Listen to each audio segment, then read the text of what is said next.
Praise God for this opportunity na makabati sa inyo ng magandang tanghali. Konting smile sapagkat medyo mabigat ang haharapin natin today at mga susunod na araw. Bakit po? Talagang lahat ay ginagawa para hindi matuloy ang sunod-sunod na mga hearing kung saan ay ang katotohanan at buong katotohanan ay lalabas. So, may mga lilinawin lang ako, no? Tomorrow, yung Blue Ribbon Committee. And ang balak talaga ay agawin ang mga committees, kaya kung sila ay nag-walk out, kami naman ay gumamit din ng parliamentary tool na hindi magkaroon ng quorum para nga maprotektahan ang katotohanan. Sa Friday ay meron din schedule po ang ating kasama sa Senate na talagang parating aral, parating ready at grabe po ang wisdom sa batas tungkol naman po sa DOJ at NBI yung nangyari sa Senate ng May 11 at May 13. Gusto ko lang linawin po kasi kung tama yung reports na nabasa ko hanggang Malacanang, may mga bills daw na importante ang uplift, paano daw matitake up yun kung walang sesyon. I'd like to confirm that at least twice, pinaabot namin sa Malacanang. Pag ready yung bills nila, anytime kami. In fact, may LEDAC dapat 2 weeks ago. Tinawagan pa ako ng head ng LEDAC kung tuloy. Sinabi ko, anytime. Sila pong hindi nagtuloy. And then there was one more conversation where sinabi nila hindi pa handa yung mga bills na ilalabas nila. And assuming may bills po sila, sa committee po muna lalabas yon. So, ito lang ay confirmation na ang pinararating sa Malacanang at pinaparating sa ating Pangulo ay mga maling impormasyon. So, we had a light meal dahil napakarami naming meeting, pero I'm asking you for prayers, not just for the 13, also for the 11, not just for the Senate, but for the country. There are times in history where we're in a crossroad. So minsan kasi sa history, whether ang takbo mo ay 20 kilometers an hour pero 100 kilometers an hour, pareho lang, dadating ka rin doon. May times in history na left or right, there's no wrong decision, it's just what's the better decision. But there are times in history where a country has to make a decision. For example, when it comes to corruption and poverty, and if you make the wrong decision, the next generation will suffer.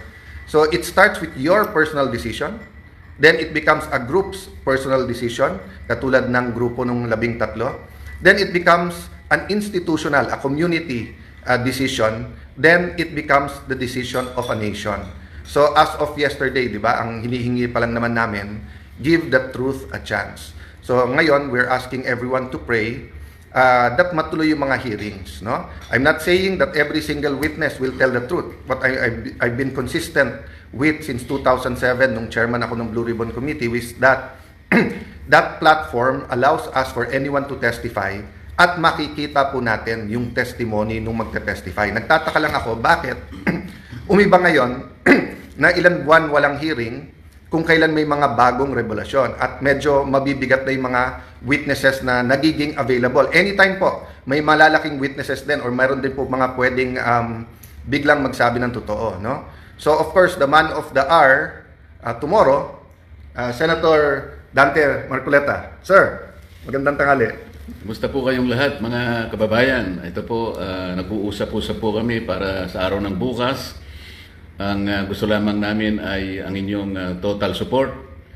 Wag po kayong kukurap. Baka ito na po ang pinakahuling pagkakataon na ang katotohanan, ang katwiran ay mananaig.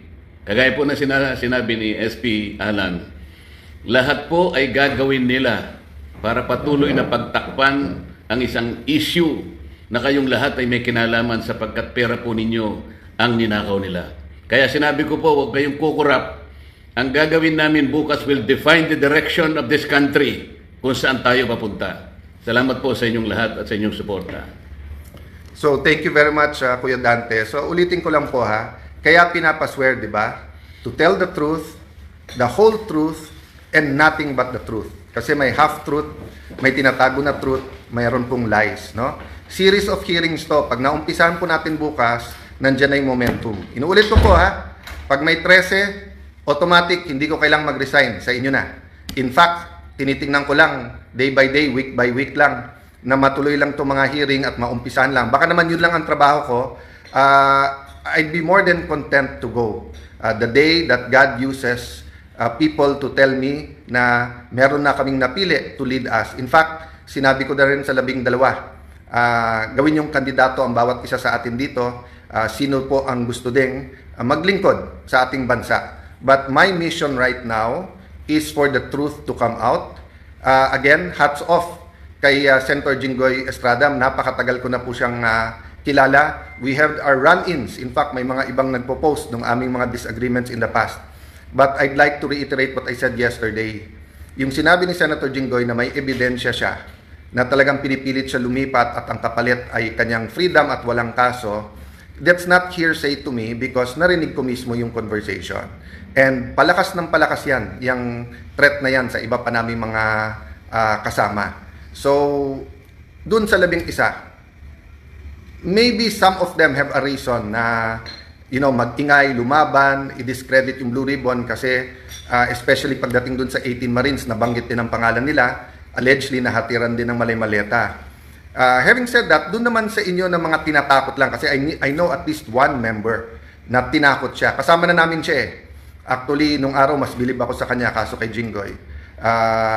At sinabi nga niya na sama na, siya pa nga nagko-complain. Pero ngayon, nagsasalita pa laban sa amin. But at the right time, we'll talk about that. My point is, we will stay strong, but please pray for us kasi may individual circumstances ang bawat isa and marami kaming hindi kontrolado. Diba? And yung pagdating ng mga witnesses. By the way, gusto ko lang malaman nyo, we also invited the Office of the Ombudsman, the DPWH, and the DBM or the representatives kasi we'll do this very orderly. We'll find out nasaan na ba investigasyon nila, ilan na ba talaga ang ghost at hindi, magkano ba talaga ang involved dito. So ang daming impormasyon na kailangan maging malinaw sa atin lahat. So magandang tanghali po, please pray for our meetings today and ulitin ko po we're not praying that God be on our side. We're praying that we be on God's side. And to listen and to hear the prayer, dapat may basis. And the basis is God's Word.